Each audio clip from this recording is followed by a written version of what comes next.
राधा कृष्ण, ये नाम हर जगह गूंजता है। पेड़ों में, आसमान में, सारी दुनिया उसी ने रची। ये सारी दुनिया उसके नाम है। हर जगह रहता है, पूरी दुनिया देखता है वो कृष्ण। ऐसा ही हुआ था। एक दिन उसकी माँ देवकी की शादी हुई। किससे? वासुदेव से। वसुदेव, जिसको वो अधिक प्रेम करती थी, और उनके पिताजी की मृत्यु होती है। फिर उनके चाचा ने उनकी शादी कराई। शादी की विदाई हो रही थी। बादलों से किसी ने कहा, मूर्ख कंस, तू अपनी बहन की विदाई इतनी धूमधाम से कर रहा है, इसी बहन का 8वां पुत्र तेरा काल बनेगा। इसी वजह से कंस को मजबूरी में अपनी बहन को बंदी बनाना पड़ा।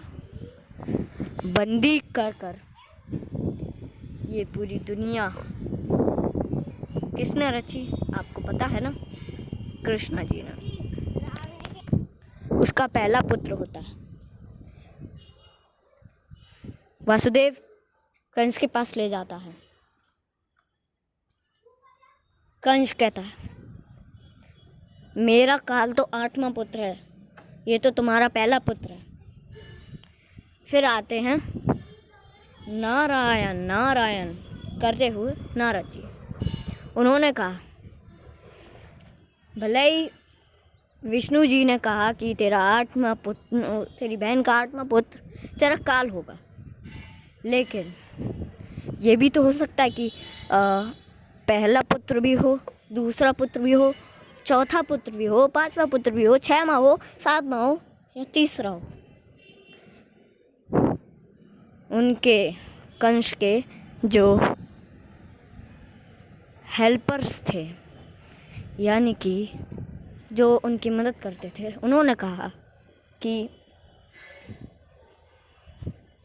आप उनकी बात मत मानिए, वो तो बस नारायण नारायण करते रहते हैं। आप उनकी बातों में आएंगे तो आपका लॉस होगा।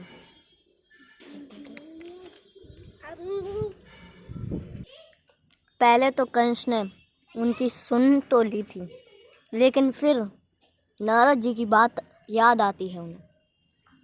फिर उन्होंने नारद जी की बातों में आकर पहला पुत्र उनसे छीना और नदी में फेंक दिया। उन्होंने एक कमल लिया, उसमें उनकी 8 पंखुड़ियां थीं। पहला पुत्र गया तो पहली पंखुड़ी भी जा चुकी थी। ऐसे ही करके उनके 4 पुत्र जा चुके थे। 5वां पुत्र भी गया। फिर उनका 6वां पुत्र। अब बची 2 पंखुड़ियां। फिर उनमें से आखिरी ही पंखुड़ी बची थी।